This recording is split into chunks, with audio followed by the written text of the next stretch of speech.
Opportunity to speak to you from the Oval Office as your president. I am profoundly grateful to you for twice giving me the honor to serve, to work for you and with you, to prepare our nation for the 21st century.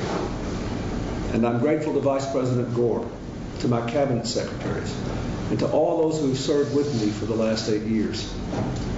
This has been a time of dramatic transformation, and you have risen to every new challenge. You have made our social fabric stronger, our families healthier and safer, our people more prosperous.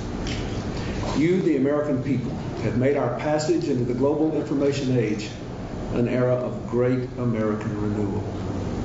In all the work I have done as president, every decision I have made, every executive action I have taken, every bill I have proposed and signed, I've tried to give all Americans the tools and conditions to build a future of our dreams in a good society with a strong economy, a cleaner environment, and a freer, safer, more prosperous world.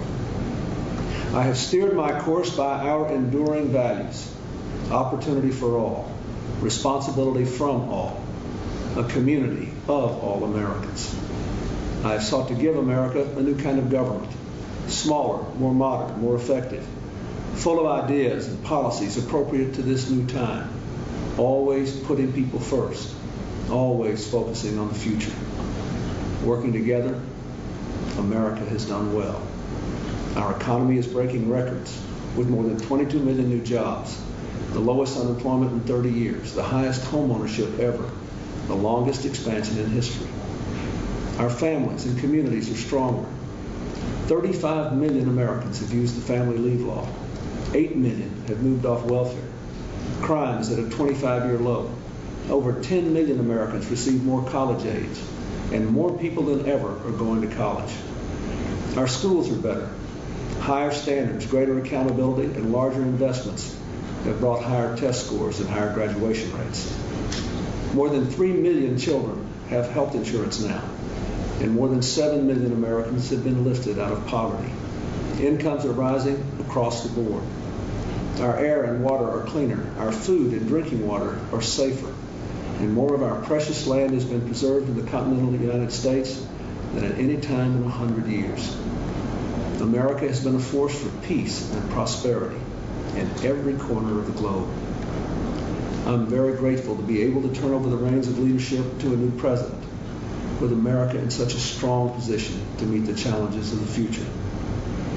Tonight, I want to leave you with 3 thoughts about our future. First, America must maintain our record of fiscal responsibility. Through our last 4 budgets, we've turned record deficits to record surpluses, and we've been able to pay down $600 billion of our national debt, on track to be debt-free by the end of the decade for the first time since 1835.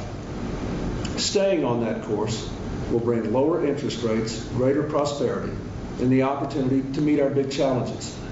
If we choose wisely, we can pay down the debt, deal with the retirement of the baby boomers, invest more in our future, and provide tax relief.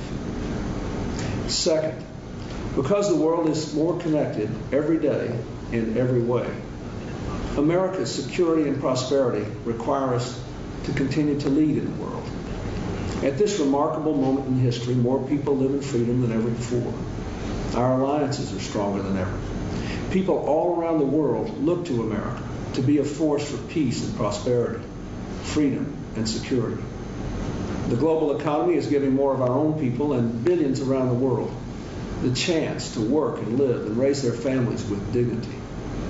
But the forces of integration that have created these good opportunities also make us more subject to global forces of destruction, to terrorism, organized crime, and narco-trafficking, the spread of deadly weapons and disease, the degradation of the global environment. The expansion of trade hasn't fully closed the gap between those of us who live on the cutting edge of the global economy and the billions around the world who live on the knife's edge of survival. This global gap requires more than compassion, it requires action. Global poverty is a powder keg that could be ignited by our indifference. In his first inaugural address, Thomas Jefferson warned of entangling alliances. But in our times, America cannot and must not disentangle itself from the world. If we want the world to embody our shared values, then we must assume a shared responsibility. If the wars of the 20th century, especially the recent ones in Kosovo and Bosnia, have taught us anything, it is that we achieve our aims by defending our values and leading the forces of freedom and peace. We must embrace boldly and resolutely that duty to lead, to stand with our allies in word and deed, and to put a human face on the global economy so that expanded trade benefits all peoples in all nations, lifting lives and hopes all across the world.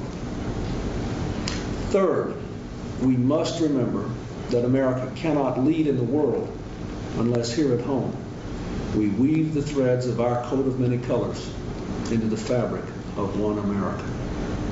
As we become ever more diverse, we must work harder to unite around our common values and our common humanity. We must work harder to overcome our differences in our hearts and in our laws. We must treat all our people with fairness and dignity, regardless of their race, religion, gender, or sexual orientation, and regardless of when they arrived in our country, always moving toward the more perfect union of our founders' dreams. Hillary, Chelsea, and I join all Americans in wishing our very best to the next president, George W. Bush, to his family and his administration in meeting these challenges and in leading freedom's march in this new century. As for me, I'll leave the presidency more idealistic, more full of hope than the day I arrived, and more confident than ever that America's best days lie ahead.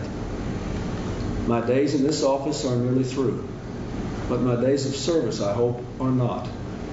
In the years ahead, I will never hold a position higher or a covenant more sacred than that of President of the United States.